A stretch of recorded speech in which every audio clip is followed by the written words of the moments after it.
Oi gente, para quem ainda não me conhece, eu sou o Nick e falo nesse canal sobre a minha vivência na Austrália. Hoje vamos fechar essa última parte da minha viagem para Melbourne com chave de ouro. Esse é o quinto e último episódio dessa série. Vem comigo que eu vou te mostrar por que esse dia foi tão intenso. O dia já começou corrido, porque eu tinha que fazer o check-out do hostel, fazer os passeios em 3 lugares incríveis e ir para o aeroporto para pegar o voo de volta para Gold Coast. Assim que eu fiz o check-out no hostel, eu peguei o tram e desci próximo da Flinders Street Station. Nos vídeos anteriores, eu não falei muito sobre essa estação. Mas é importante falar que a Flinders Street Station é a estação de trem mais antiga da Austrália. O prédio atual dela é de 1910 e é o coração de Melbourne. Uma curiosidade bem interessante sobre a Flinders Street Station é que aqueles relógios analógicos da entrada principal não são somente uma relíquia decorativa. Isso porque os relógios eram mudados manualmente para indicar o próximo trem. Uma frase bem clássica que você pode escutar entre os moradores de Melbourne é a seguinte: "Meet me under the clocks", que significa "me encontre embaixo dos relógios". Então, entrei na Flinders Street Station e peguei o tram sentido Sandringham. Foram 11 estações até chegar em Brighton Beach Station. As praias de Melbourne, que ficam mais próximas da City, não são muito atrativas para os surfistas, mas não deixam de ter sua beleza e atrai pessoas de diversos lugares do mundo. Então, eu saí da estação Brighton Beach e atravessei a rua em direção à praia. Logo me deparei com uma placa que mostrava a distância até os principais pontos da região. A primeira região que avistei foi a Greenpoint. Ali já se observa uma cena muito encantadora, e se de manhã já era bonita, imagina quando estiver bem próxima do pôr do sol. Depois, chegamos a Holloway Beach, uma região praiana bem pequena, composta por uma areia mais grossa e um mar bem gelado. E mais adiante, uma região com muitas rochas que separam a parte sul da norte de Brighton. Ela é conhecida como Brighton Beach Rocks. Aqui já temos um pequeno spoiler da cena que está por vir. Mais alguns metros depois, finalmente cheguei onde eu tanto queria, as Bathing Boxes. Sim, essas são aquelas casinhas de madeira que ficam na beira do mar, que aparecem a rodo em muitos reels do Instagram. Mas afinal, o que são essas casas? Tem gente morando aí? Olha, eu não sei dizer se as pessoas moram aí. Eu acho muito difícil que isso aconteça, e eu já vou te explicar o porquê. Essas casinhas não são como chalés ou aquelas acomodações que vemos em acampamentos ao redor da Austrália. Essas casinhas coloridas são conhecidas como casas de banho, bathing boxes em inglês. Elas foram construídas no final do século XIX, na era vitoriana, para que as pessoas pudessem ter privacidade ao trocar de roupa. Essas casas de banho não têm água encanada e nem eletricidade. É por isso que eu acho muito difícil ter gente morando aí. Se bem que eu não duvido de mais nada. Acho que não tem nada que não possa nos surpreender, não é mesmo?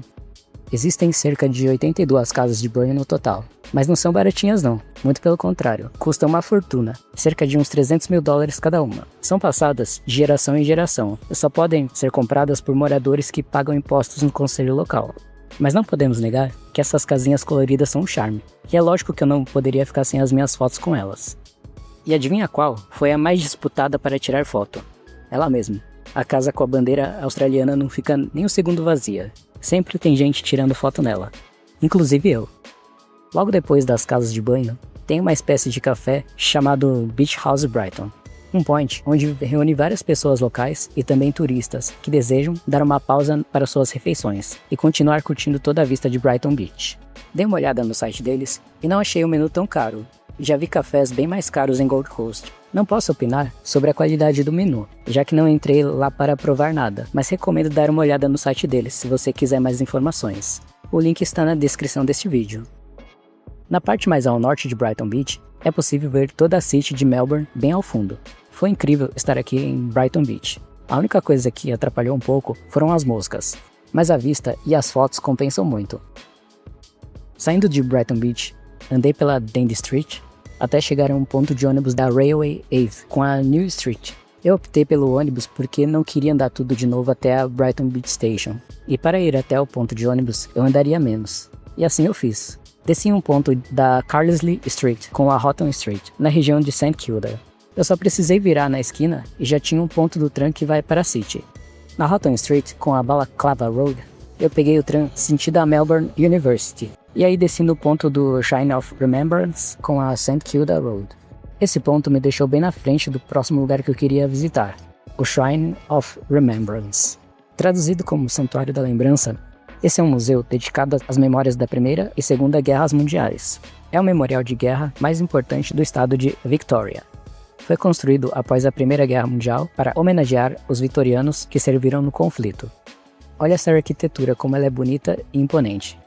Ela foi inspirada no mausoléu de Halicarnasso, uma das 7 maravilhas do mundo antigo, e que foi um enorme túmulo construído em homenagem ao importante rei, Mausolus, que morreu em 353 a.C. E dessa impressionante estrutura de 140 metros de altura, construída em Halicarnasso no século IV a.C., restam apenas ruínas, hoje visitadas por turistas que se aventuram pela atual Bodrum, na Turquia. Dentro do memorial, é possível ver uma maquete que mostra toda a estrutura do museu e diversos artefatos de guerra, como por exemplo, embarcações, vestuários de guerra, vitrais decorativos, roupas da enfermaria, uniformes e acessórios de pilotagem.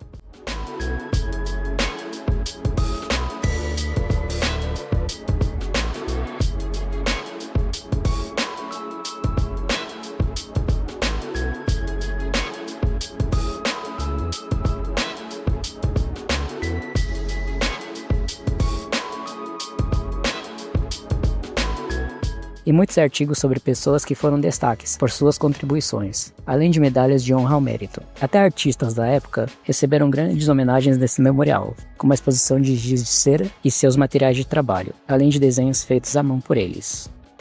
Uma gigante bandeira do Reino Unido também foi exposta com várias assinaturas, em uma das seções dedicadas às personalidades que foram condecoradas.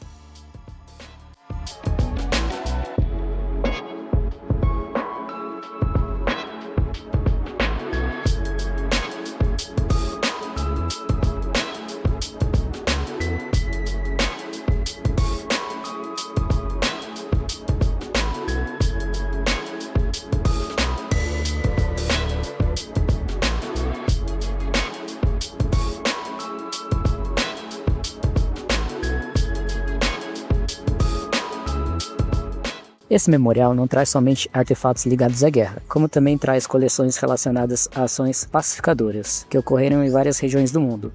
Existem seções que mostram onde há outros memoriais no mundo, com histórias sobre as missões de paz. Outra seção que achei bem interessante foi um quadro digital interativo, que mostra um índice global de paz dos países do mundo. Ao clicar em cada país, é possível ver qual posição ele ocupa no ranking global no quesito paz. Não é de se surpreender que a Austrália e a Nova Zelândia estejam entre os 25 primeiros países mais peaceful, mais pacíficos do mundo. E já era de se esperar que o Brasil e os Estados Unidos estivessem em posições terríveis nesse ranking. Mas o que mais me surpreendeu é que países da América do Sul como Bolívia, Paraguai e Equador estão em posições mais altas que o Brasil. Mais adiante, em um salão gigante, há uma bela homenagem aos soldados australianos, neozelandeses, começando com uma estátua central de 2 soldados que representam pai e filho, honrados pela coragem e sacrifício de 2 gerações de vitorianos que serviram ou morreram nas Primeira e Segunda Guerra Mundiais. As bandeiras que ficam no teto desse salão são ricas em detalhes e destacam as cores do Reino Unido.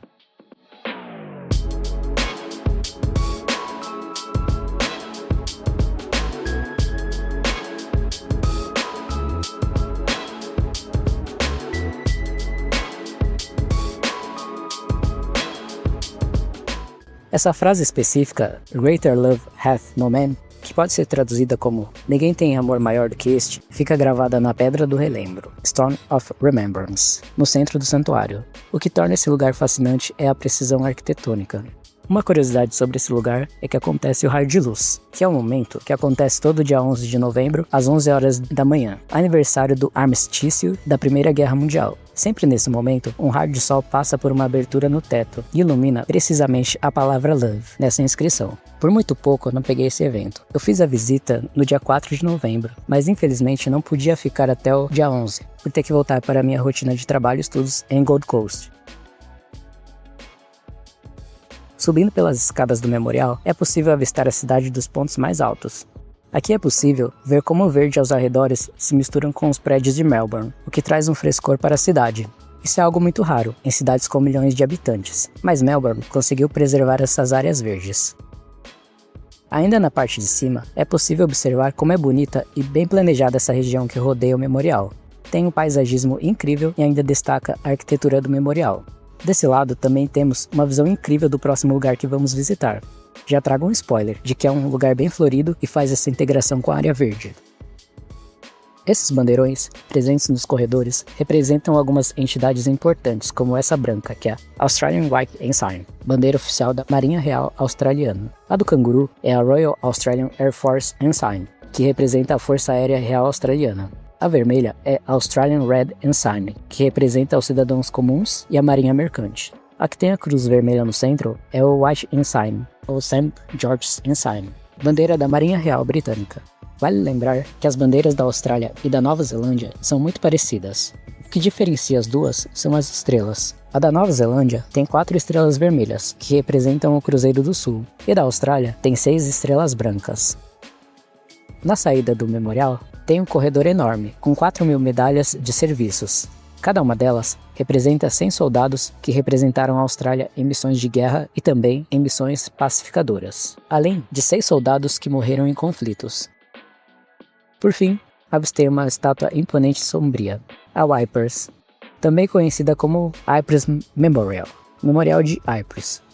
Ela homenageia os soldados australianos que lutaram e morreram nas terríveis batalhas ao redor da cidade de Ypres, na Bélgica, durante a Primeira Guerra Mundial. Ypres era o apelido que os soldados britânicos e australianos davam a Ypres.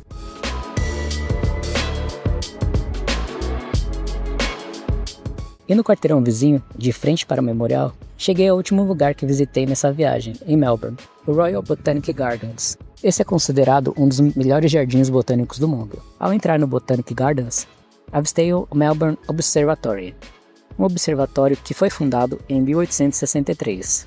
Ele era o coração científico da cidade, responsável por definir o horário oficial de Victoria e abrigar o maior telescópio do mundo na época. Hoje, esse complexo histórico preserva cúpulas e instrumentos astronômicos originais, que ainda funcionam em tours noturnos. É um marco que une a precisão da engenharia vitoriana à beleza natural dos jardins, sendo parada obrigatória para quem explora o eixo cultural da St. Kilda Road.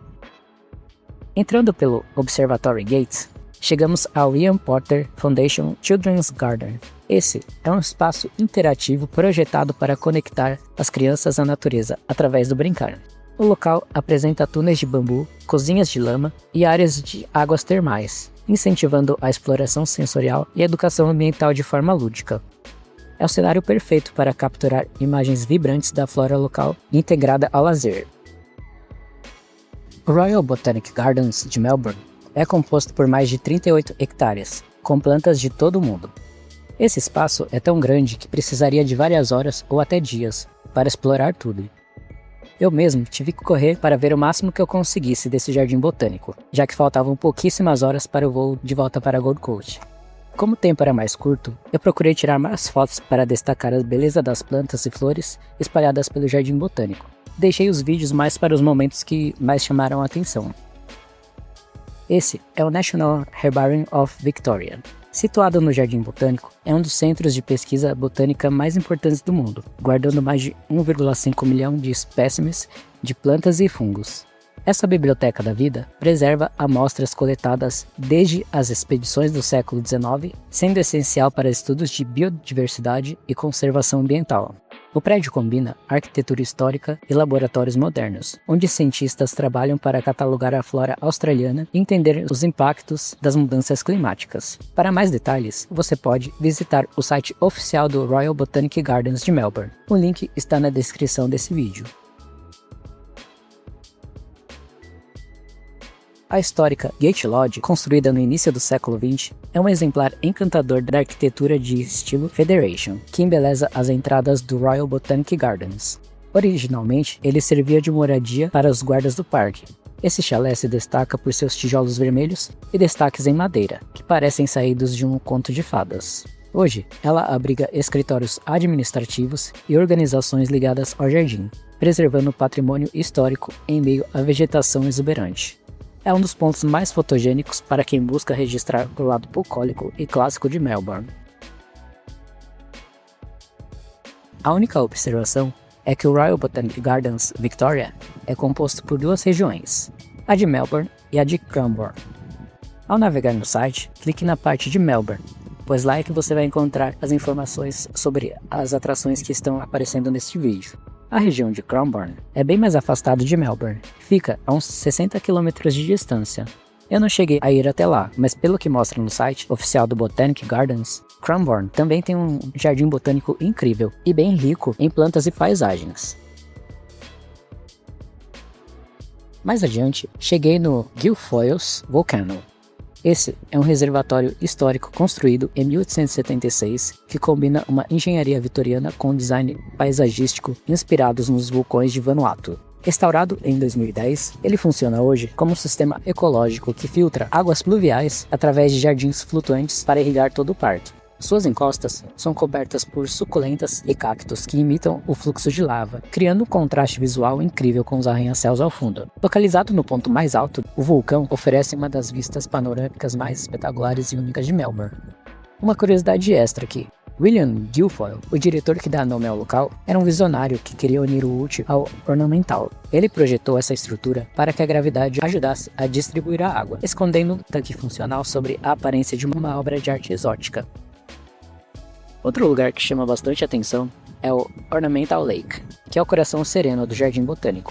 Ele é famoso por suas ilhas pitorescas e pela impressionante coleção de plantas aquáticas, incluindo as gigantes Vitória Régias. Os amplos gramados que o rodeiam, como o Western Lawn, são os pontos favoritos dos moradores de Melbourne, para piqueniques e momentos de descanso, oferecendo uma vista privilegiada da fauna local e da vegetação exuberante.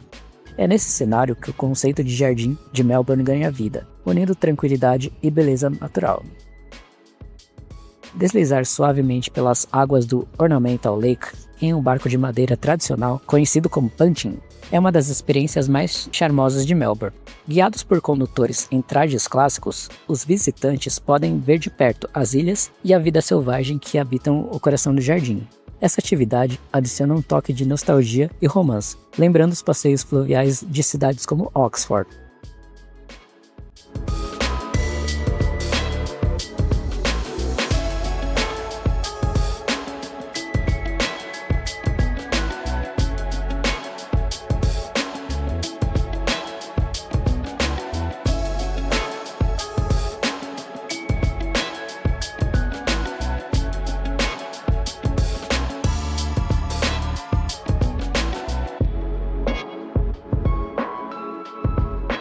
Outra relíquia é o Rose Pavilion, que é um pavilhão histórico de madeira, construído em 1913, localizado no coração do deslumbrante Species Rose Garden, do Jardim Botânico.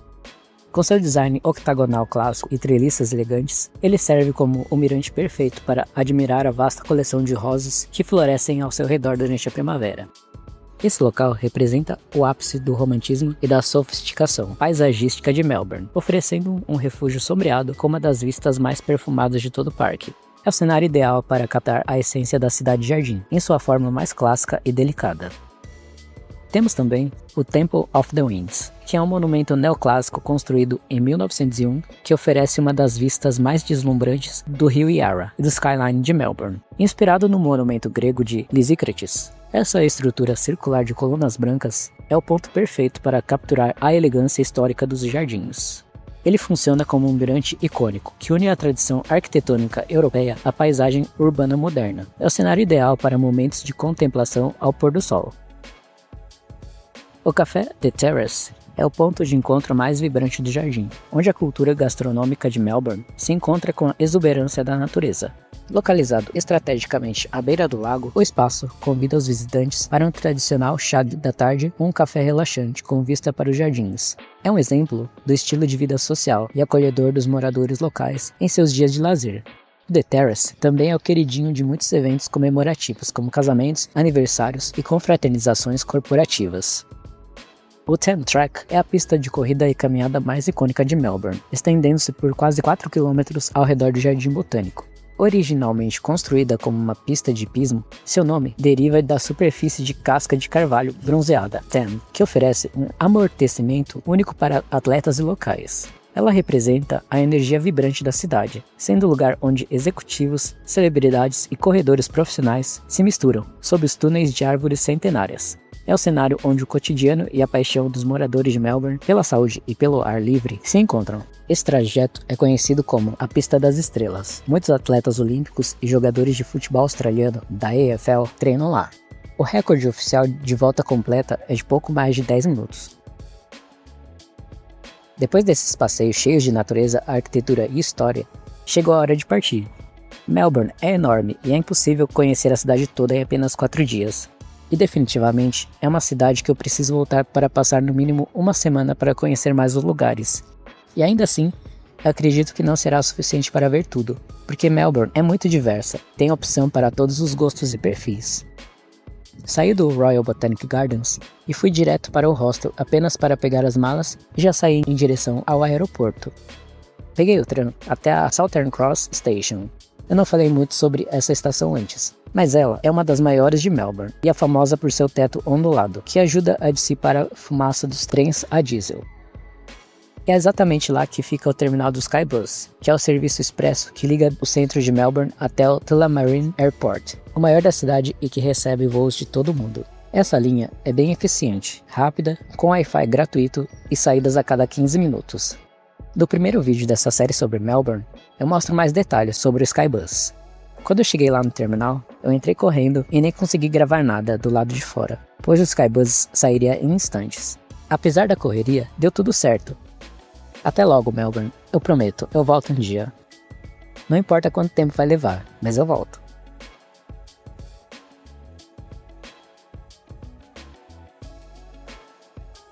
Cheguei no aeroporto e como eu já tinha feito o check-in online, eu só precisei imprimir a etiqueta para despachar uma das minhas malas. Sim, eu tive que comprar bagagem extra porque minha mala tinha mais de 7 quilos. E a Jetstar é muito chata para essas coisas, eles pesam tudo. Fiz aquele registro bem rápido do avião, porque a funcionária da Jetstar já estava impaciente e apressando todo mundo para entrar no avião. Em menos de 3 horas, cheguei no aeroporto de Gold Coast e tava uma baita chuva. Ainda bem que o bus não demorou muito. A linha 777, que vai até a estação de tram Broadbeach South, vai direto para lá e faz pouquíssimas paradas durante o trajeto. Se eu não me engano, são 9 paradas que passam por Palm Beach, Burleigh Heads, Miami Beach, Nobby Beach e Mermaid Beach. Sem trânsito, o trajeto dura em média 30 minutos, e eu ainda peguei um tram de Broadbeach South para ir até Parkwood East. Depois de uma longa jornada e de um dia bem agitado, eu finalmente cheguei em casa. Eu nem desfiz a minha mala, só peguei uma marmita fit que eu tinha comprado e a esquentei para comer. Tomei um banho, arrumei a cama e capotei, pois no dia seguinte já pularia cedo da cama para trabalhar no restaurante. Depois dessa viagem incrível, eu posso dizer o quanto Melbourne me impressionou com sua atmosfera artística e urbana. É muito a minha cara e reflete o meu estilo. Me lembrou demais São Paulo, só que bem mais limpa e bem mais segura. Mas o que eu achei ruim foi o frio no dia que eu cheguei, que estava bem gelado, e no outro dia de manhã eu ainda tive que andar com casaco até o horário do almoço. Outra coisa que eu achei bem chato foram as moscas que tinham em Brighton Beach. Não conseguia ficar muito tempo parado em um lugar só. Tinha que estar sempre caminhando ou me movimentando, o que fez com que eu passasse mais depressa do que eu gostaria nos pontos mais bonitos. Outra coisa que me incomodou demais foi a geladeira do hostel, que estava lotada demais e eu não conseguia guardar as coisas que precisavam de geladeira. Ainda bem que eu tinha comprado coisas mais fáceis de preparar e consumir rápido. Como essa viagem foi feita em novembro de 2024 e depois disso o hostel trocou de nome, não sei dizer se a administração também mudou, mas antigamente era conhecido como The Village. Não sei se essa confusão com as geladeiras ainda continua ou se já mudou. Se alguém se hospedou por lá recentemente, deixa seu comentário aqui embaixo dizendo como foi. Eu vou gostar muito de saber o que você achou.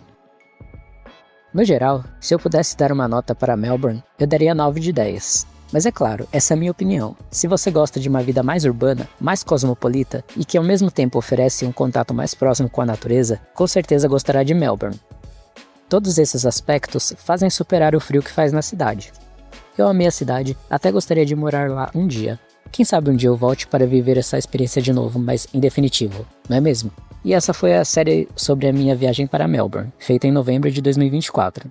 Se você perdeu alguma parte, eu recomendo voltar e assistir. Cada uma delas traz um roteiro especial sobre cada passeio que eu fiz, e eu fiz de tudo para colocar muitas informações para te ajudar, e também para conhecer um pouco mais sobre Melbourne. Comenta aqui embaixo também o que você mais gostou de toda essa viagem em Melbourne. Se você gostou de acompanhar essa aventura em Melbourne, dê um like nesse vídeo, se inscreva no canal e ative o sininho para não perder os próximos vídeos. Valeu por viajar comigo. Até a próxima. See ya!